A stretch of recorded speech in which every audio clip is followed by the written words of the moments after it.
So you think flat Earth has been debunked? Final experiments being picked to pieces, their shadows are off, they're using green screen, the sun was time-lapse video footage, we didn't get a live sun. But here's the real final experiment. Why waste time watching the sun when you could just take a plane and fly due south till you come back up around north? That should be such a simple thing to do. That should be the ultimate proof that we're living on a globe, right? On a globe model, flying down south non-stop would eventually bring you back up around north. But on a flat Earth map, Antarctica isn't actually a continent, but rather it's the ice ring surrounding all of our known land. In my opinion, this is the real reason why we can't make that flight path. Their excuse on the globe model is that Antarctica restricts flights, so they can't make this flight path. Pretty convenient, isn't it? For decades, no commercial flight has crossed over Antarctica to come back up north. It just doesn't happen. Think about it. If the Earth is a spinning ball, this should be easy to prove. But since it's never been done, why not? Are we missing something, or is there something that they don't want us to see? So until they fly south and end up back north, the globe remains unproven, in my opinion. I'll keep going with the flat Earth model that the Bible presents. I trust the Word of God over the Word of man. Keep questioning everything you're told and seek the truth. Don't trust these final experiment yahoos. Okay, so let me get this straight. 2 astronauts, right? Suni Williams and Butch Wilmore went out for a space mission, an 8-day space mission, back in June. They get trapped out in space on accident. Wasn't planned. But they just posted a picture today wearing Christmas hats. Lock in, okay? Let me explain this to you. They went out for an 8-day mission back in June. 8 days back in June. Today, since they're still trapped out there, they sent us a picture to be like, hey, we're doing all right. Why do you have Christmas hats on? Where did you get them from? Where did you get the Christmas hats from? Listen, I'm not a conspiracy theory. I'd rather just have the answer. But 2 things don't add up to me. If the mission was only 8 days back in June, there's no reason for them to have Christmas hats in December. How would they have Christmas hats? The mission was supposed to be 8 days in June. You were supposed to be back before Christmas. There's no reason for you to have Christmas hats. Now also, if you're telling me they're sending them supplies, why would you send them Christmas hats? They're trapped out in space. They want to come home. And you're sending Christmas hats? Something ain't adding up. I don't know exactly what it is, but something not adding up. Something not adding up. I don't know what y'all doing. Something not making no sense. Still waiting on a response. Well, I'm sorry about that, my friend. But what took me so long was because I got stuck trying to figure out if this breath came from Whitsit's body or if it came from Whitsit's vape. Yeah, that sounds like a good idea. Probably the production studio, yes. That is a great question. What is that?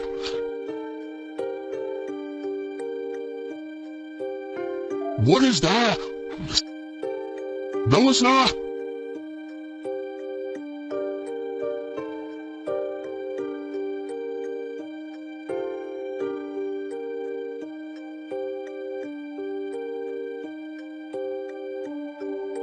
Yeah. He went to go grab some gloves, y'all. He went to go grab some gloves.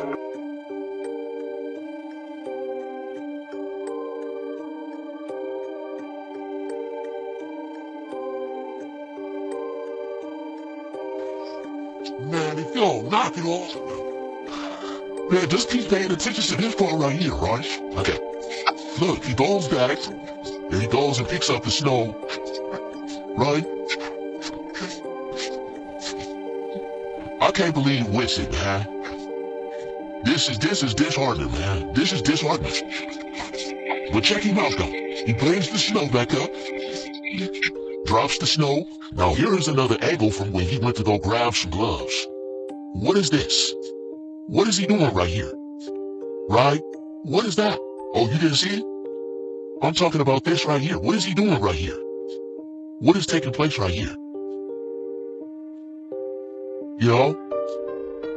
I wonder what he's doing right here, man. He comes out with the gloves, turns on the laptop, says, "What now?" And then he walks to go pick up the snow. Right? He picks up the snow, and then he comes back to the laptop and drops it on the ground. So my thing is, if all of this was real, then why did you need to fake your breath? Because it seems like when Whitsitt went to go get some gloves, he went to go get a breath of fresh air too, man. So has anybody else seen the news about these monkeys in space? Yeah, they've got Christmas outfits. Did you think that when they left in June that they were thinking that they were going to be there in Christmas? Certainly not. It was supposed to be an 8-day mission. I want to know who had the foresight and the luggage space to pack Christmas gear. See, there's things that they're not telling us, and the things they are telling us, and the things they are telling us, I don't believe anymore. So there you have it. Planetariums literally build mini firmaments. I found one that builds 369 geodesic domes for hyper-realistic planetariums, and you guys have to see this. So this website is called polydomes.com. You can hire them to come in and build a geodesic dome to use as a planetarium or whatever you want to use it for. All throughout the website, they refer to them as sky domes. They basically built them by creating steel frames and then putting tents over them.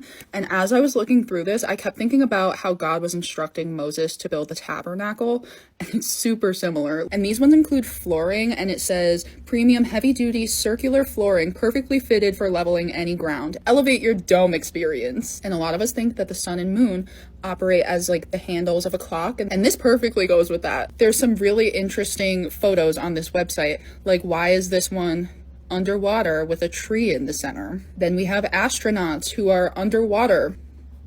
One of their main pictures is this one, and it has like a reflective water surface that coincidentally creates the globe. As above, so below. Then there was this one that has snakes all over it. Embark on a transcendent voyage, discover limitless realms within our immersive sphere projections.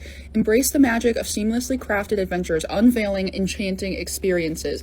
Unleash the extraordinary with every immersive encounter, with the fabric of reality as the background. The dome's exterior, rather than being a smooth canvas, is a complex mosaic of angles formed by the triangular facets of its framework. Consequently, every printed piece is meticulously tailored to match a specific segment of the dome. Building one involves high frequency and hot air techniques where every angle and every piece must perfectly align, especially when designs incorporate intricate elements like lettering.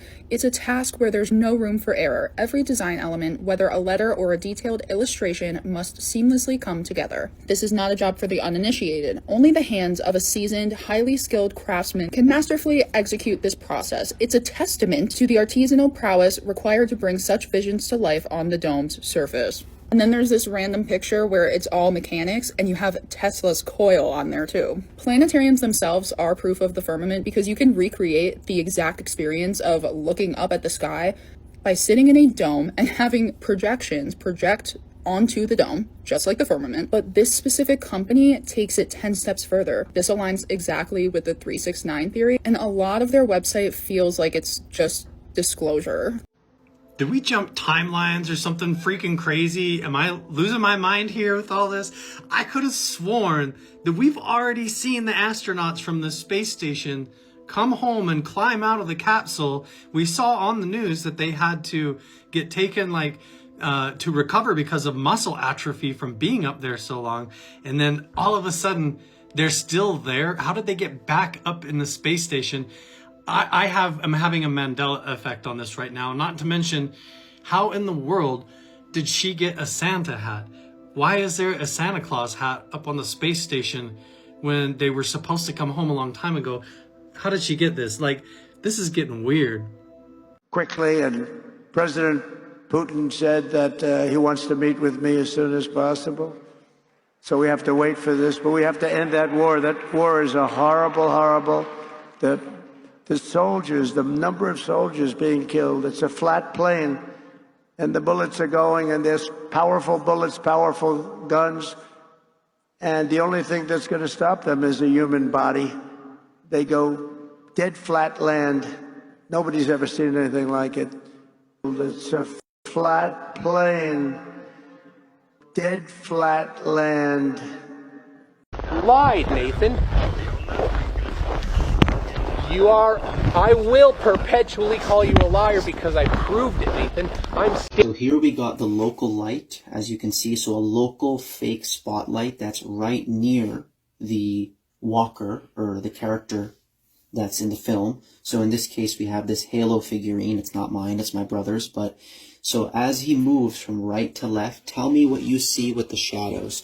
So you see right here, you're going to see with the local light, the shadow starts long. And as he passes by this light, it's going to shrink and get smaller. Then it's going to start to extend and turn the other way. So we're going to move him from right to left. Shadow gets small, shrinks, shrinks. It starts to extend as he goes away. One more time. Gets small, shrinks as he passes right underneath. So the light is more or less at his zenith. He's closest to the light. And now further away. Okay. Now, let's convert over from this, the local fake spotlight. And remember, there's only one light in Antarctica. It's the sun. Now we're going to, obviously it's not going to be as far as the sun, but it'll simulate a far away light like the sun. So I'm going to try to hold it as far as I can. Obviously not as far as the sun would be relative to the size, but it'll give us an idea. Not nearly the same fluctuation. Not nearly at all. And by the way, my hand is moving right now, but you can see the shadow more or less remains consistent, and there's no reason for it to change directions and shrink as drastically as if there was a local light. So I want you to look closely at that video of McToon walking by. Be honest to yourself. Are you seeing this? With the shadow? That? Or are you seeing this? Be honest with yourself. Let me know. Peace be upon you guys, and take care. NASA astronauts who are stuck on the International Space Station since June managed to be prepared with their Santa hats for Christmas. Obviously, zero G is in effect because their hats are sticking straight up. This year, gravity must have been turned on, and their hats are drooping down. Merry Christmas, y'all, from NASA and the ISS. Many people are speaking of aliens coming from the ocean, and I think it may be tied in with flat earth and the Bible. This is an image depicting all the biblical references to flat earth. Earth is a circle made with a compass laid upon a face which is bounded at its ends.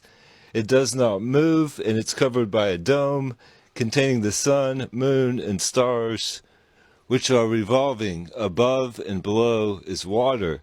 And you can see the water above, the firmament, sun and the moon, the stars are local, spinning around. The waters above the firmament flow into the ocean. Look at that. Look at that. The aliens could get in through there into the earth. Here's some depictions of this from cultures all around the world, depicting the firmament and the stars. Many, many different depictions of this. The Bible says more about a flat earth. I believe a lot of the stuff from NASA is nonsense. All the truth is in the Bible. Check those verses out. If the aliens are coming from the ocean, from outer space, the way to outer space is through the ocean. Have you seen the news that the astronauts are back in space and they're not doing well, specifically the woman astronaut? But color me crazy. I thought they were back. Didn't we just see a couple of months ago that they came back, they were pulled out of, the space shuttle, and they immediately went to the hospital because of issues? Am I not the only one who saw that? Did we have a bump in the timeline? Like, this is probably one of the craziest instances that I've come across of this crazy deja vu, like if something was changed when we saw a different outcome before. Or am I crazy? You tell me. Have you ever heard of Wernher von Braun? I'm starting to wonder if this guy ever actually existed, or maybe his whole life was a complete psyop. Wernher von Braun was a member of the Nazi Party, developing rocket programs. Then after the Nazis lost and the war ended, thanks to Operation Paperclip, Wernher von Braun came to the United States and got a job with the government, working for NASA. developing their rocket program. In 1958, he even worked with Walt Disney himself on a series of rocket films for NASA. Some people think that NASA stands for not a space program. He also wrote a book called Project Mars, A Technical Tale. And get this, in the book, the people are run under the leadership of a man named Elon. Mars and Elon. How did Werner know? On his deathbed, he supposedly told a woman named Carol Rosin about a secret government plan. You want to know what that plan was called? The alien card. That they were planning to weaponize space, and that it was all a big lie. He even left us a message on his tombstone. Psalms 19:1. The heavens declare the glory of God, and the firmament show it his handiwork. The firmament is supposedly this like hard edging where you can't leave the Earth. Like rockets couldn't leave the Earth. He developed our rocket program and he worked for NASA, who a lot of people think is a fake space program. And he was friends with Walt Disney, and we don't trust Disney. And they promoted rockets in their cartoons. And now everybody's talking about aliens and a fake alien invasion. It's too scripted. Like a Disney movie. So we all know that allegedly these two astronauts went up in space and got stuck. So originally, these two were supposed to be going on a space mission for only 8 days. It's been like 6 months since they allegedly been stuck in space. So they only originally went for 8 days, but has been stuck for almost 6 months. It is now almost Christmas. What do you see on top of their head? Somebody explain to me how they got Santa hats in space. They did not know they were going to be stuck for this long. So I know damn well they did not pack no Santa hat in their luggage. So please make it make sense to me. People gonna say, oh, they got sent a care package up to the space station. So they'll rather send a Christmas hat than send something to get them down? That don't even make sense. I have a question for modern pastors and preachers. How come y'all don't preach about biblical truth anymore? How come y'all don't preach about Genesis 1, 7 through 9 that states that God made a firmament to separate the waters above from the waters below, creating a flat plane on a earth that shall never be moved? How come we don't preach on that? How come y'all don't preach on the fallen angels of the earth mating with the women of the earth to create the Nephilim, which was the giants of the earth that roamed the land for quite some time? How come y'all don't ever talk about that? How come y'all don't ever talk about miracles? How come y'all don't ever talk about all the supernatural things that go on in the Bible? How come y'all don't talk about dragons, even though they're mentioned 24 times in the Bible? How come y'all don't talk about the Leviathan or anything else like that? How come? I would like to know. In case you haven't already seen it, watch this video of Wernher von Braun's co-worker telling us what he really wanted her to know. About why we shouldn't be putting weapons in space. What was most interesting to me was a repetitive sentence that he said to me over and over again during the approximately 4 years that I had the opportunity of working with him. The strategy that Wernher von Braun taught me was that first the Russians are going to be considered to be the enemy. In fact, when I met him in '74, they were the enemy. Then terrorists would be identified, and that was soon to follow. Then we were going to identify third world country crazies. We now call them nations of concern. And the funniest one of all was against what he called aliens, extraterrestrials. That would be the final card. And over and over and over during the 4 years that I knew him and was giving his speeches for him, he would bring up that last card. And remember, Carol, the last card is the alien card. We're going to have to build space-based weapons against aliens. And all of it, he said, is a lie. Wakey, wakey, Globers, you don't have long to wake up to God. The Flat Earth map dates back over 1,000 years. This map is credited to being created by a Persian astronomer. His name was Al-Biruni, and he lived between 973 AD to 1048 AD. It's the official map of the United Nations and also the United States Geological Survey. It used to be present in many places before the creation of NASA and the Antarctic Treaty in 1959. Here you see it with Admiral Byrd. This map has been restored by Dmitry from Russia with suggestions of mine, Idialenkar. Known by my YouTube channel Flat Earth Banjo, I asked Dmitry to include the Bermuda Triangle and Point Nemo, a place deep in the Pacific where NASA buries rockets. Then Robert Tozzi, a professional mapmaker, came along and enhanced the map even more. There are many people now selling this map online, but if you could order it from my online store, I would greatly appreciate it. Visit my online store now and order one of the items. I humbly thank you.